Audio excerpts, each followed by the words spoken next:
Bonjour tout le monde et j'espère que ça va, bienvenue à toi dans la Blogverse. Ah, je suis content de vous retrouver, ça fait une semaine que je suis tout malade. Je pense que vous l'avez remarqué, cette semaine il n'y a pas eu grand chose sur ma chaîne. J'ai sorti un t-shirt lundi et j'ai réussi à finir la vidéo de House of the Dragon que j'ai publiée jeudi. Et évidemment il fallait que je fasse cette vidéo pour The Rings of Power, le dernier épisode de la saison.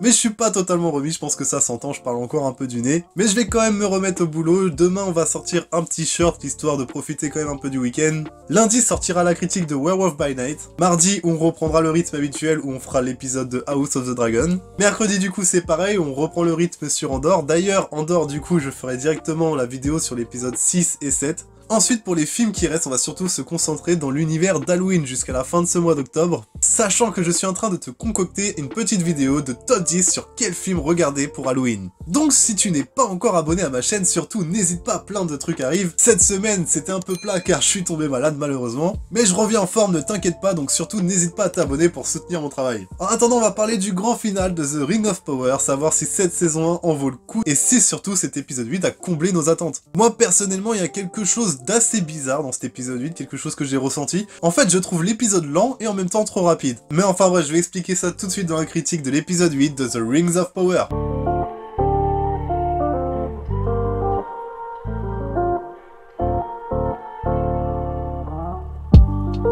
Alors cet épisode 8, l'épisode des révélations, clairement on peut pas l'appeler autrement étant donné qu'on a quasiment toutes les réponses à nos questions. L'épisode déjà s'ouvre avec l'étranger et avec les trois sorcières, les trois meufs cheloues quoi. On sait pas qui c'est, on sait pas ce qu'elles foutent là, enfin si, on sait ce qu'elles foutent là, mais bon, elles sont tellement nulles que tu te demandes pourquoi. En fait, cette première partie avec l'étranger, j'ai vraiment trouvé ça incohérent en fait. Enfin, au début c'était cohérent, jusqu'à ce qu'on apprenne que l'étranger n'est pas vraiment Sauron. L'épisode s'ouvre, on pense que du coup l'étranger est Sauron. Ce qui paraissait logique étant donné qu'il était impossible que ce soit Gandalf. Vous vous souvenez que c'était impossible que ce soit Gandalf.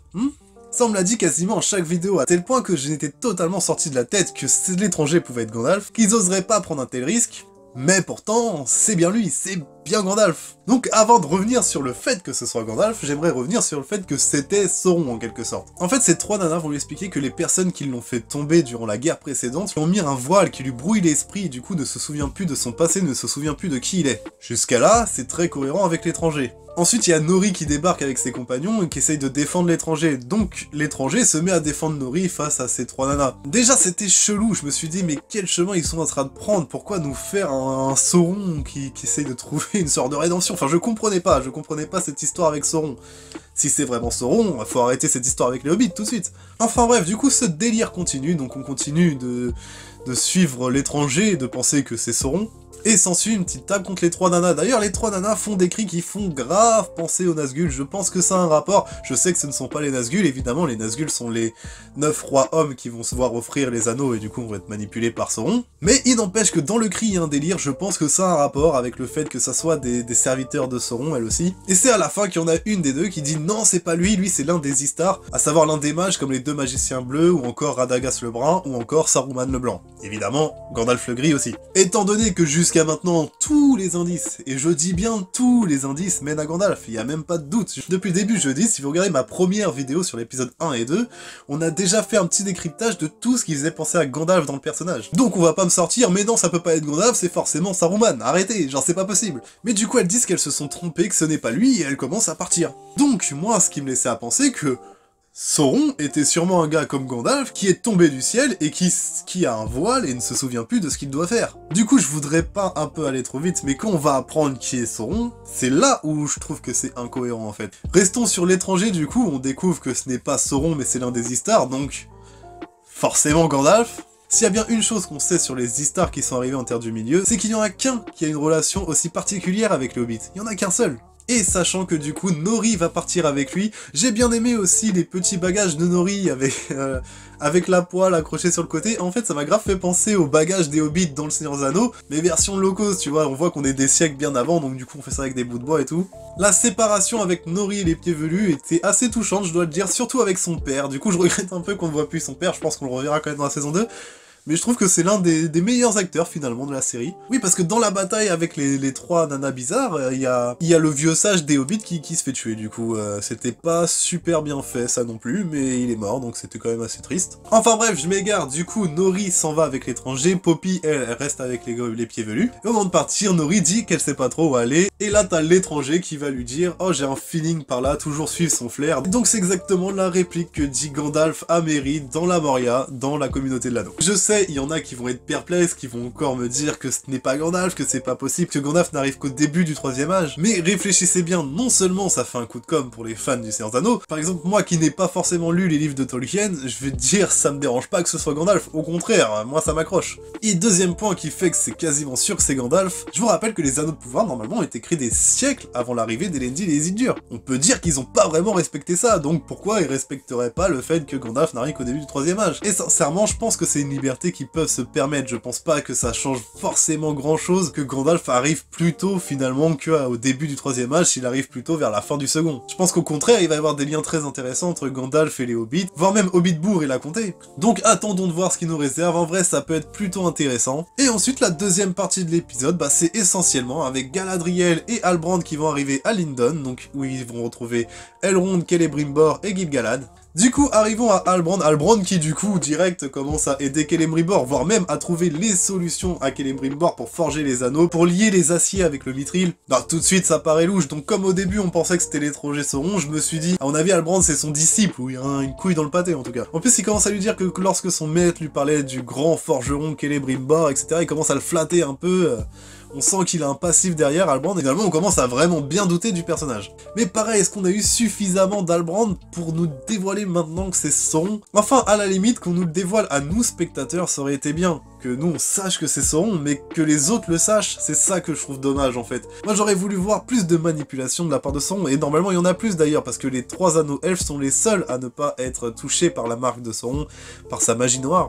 Enfin, je sais pas trop à quoi m'attendre, mais je trouve que c'est allé plutôt vite dans cet épisode en fait. D'un coup, tout était lent dans la série, sincèrement, hormis l'épisode 6 et l'épisode 3, franchement, le reste était plutôt longuet, tu vois, on a vraiment attendu que les choses se mettent en place. Mais voilà, on prenait quand même le temps, et là, on a l'impression qu'on est dans une précipitation, mais en plus un peu lente, parce que en plus les scènes sont pas faux folles, elles sont pas super dynamiques. Galadriel dans cet épisode a vraiment full soupçon sur Halbrand, parce que d'un coup, depuis qu'il est à Lindon, il va beaucoup mieux, il est beaucoup plus joyeux, et on sent qu'il est beaucoup plus enthousiaste. Et même nous, en tant que téléspectateurs, on ressent très bien le fait que c'est pas parce qu'il est émerveillé d'être à Lindon. On voit bien que c'est pas ça, on voit que c'est autre chose, qu'il est content parce qu'il a atteint un but. On retrouve très légèrement Elendil et la Régente, parce qu'on apprend que le roi de la Régente est décédé.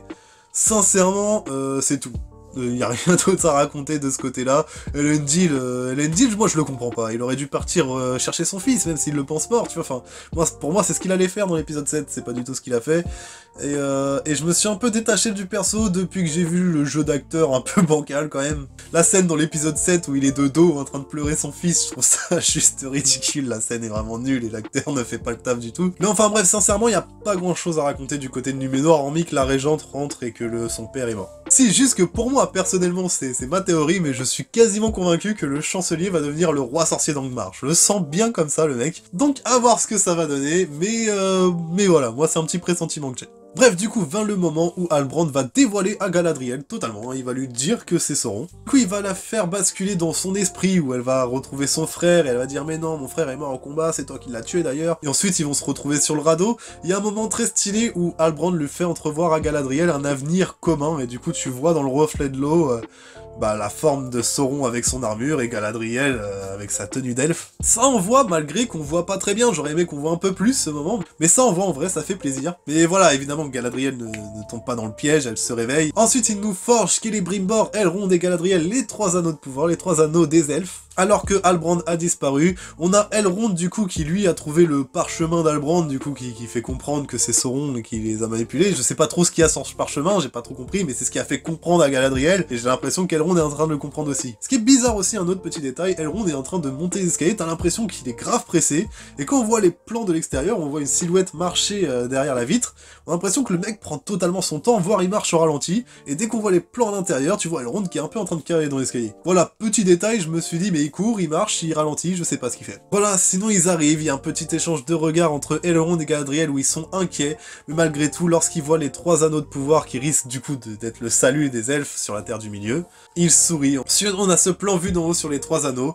et ça bascule sur la pupille de Halbrand qui est en train de regarder la montagne du destin. Halbrand vêtu d'une petite cape, pareil, j'ai pas trouvé ça terrible, on dirait plus Lord Voldemort que Sauron, quoi. Aussi, un autre point que je voulais évoquer, c'était les musiques de cet épisode 8. Pour le coup, j'ai été satisfait des musiques, j'ai pas été satisfait à tous les épisodes sur la musique, mais là j'étais satisfait, on retrouvait vraiment un délire Seigneur des Anneaux. En soi, l'épisode reste quand même lent, et c'est un peu décevant pour une saison 1, c'est-à-dire qu'il y a beaucoup de choses qui ont été trop lentes. On aurait pu aller beaucoup plus vite, exploiter beaucoup plus de choses, tout en finissant la saison 1 sur les 3 anneaux de pouvoir et Halbrand qui dévoile son identité. On aurait pu finir là-dessus tout en allant plus vite sur les autres éléments.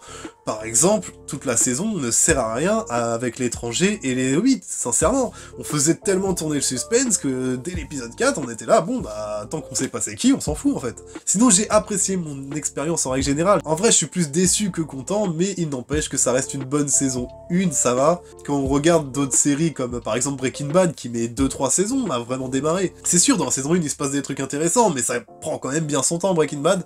Et bah là, on est un peu sur le même sujet, dans un délire complètement différent, mais c'est un peu le même sujet, c'est-à-dire que ça prend quand même bien son temps, on n'est pas sur la précipitation. Donc voilà, la saison 1 de The Rings of Power n'est pas la grosse masterclass de 2022, mais ça n'en est pas moins une bonne série, j'ai apprécié cet épisode 8 malgré la lenteur, et malgré les quelques incohérences. Par exemple, si elle prenait l'étranger pour Sauron parce qu'il se souvient pas de son passé à cause des gens qui lui ont fait tomber pendant l'ancienne guerre, pourquoi du coup c'est Gandalf qui a un voile et c'est pas Halbrand qui l'a, tu vois, enfin, du coup pourquoi, c'est pas logique, si jamais c'est à Sauron qu'on a fait ça, là vraiment je comprends pas du coup. Voilà des petites incohérences à droite à gauche, des acteurs qui font pas forcément le taf, mais surtout le scénario. Je pense qu'il faut vraiment qu'on change de showrunner pour la saison 2. Il nous faut quand même de l'intensité, il faut quand même des moments épiques, ça reste le Seigneur des Anneaux, on peut pas passer une saison à se faire chier, ça c'est pas possible. En tout cas c'est tout pour la critique du Seigneur des Anneaux, les Anneaux de pouvoir. Peut-être qu'il y aura une critique finale où on fera la globalité de la saison. Je suis pas encore sûr de moi, je vais réfléchir, je vais écrire, voir si j'ai des choses à dire. Ce fut vraiment un plaisir de suivre cette série avec vous. Surtout n'hésitez pas à vous abonner si c'est pas encore le cas, tu sais pour toi c'est que quelques secondes mais pour moi ça représente énormément. En attendant, tu prends soin de toi, moi je te dis à demain pour un petit short et à lundi pour la critique de Werewolf by Night. Ciao!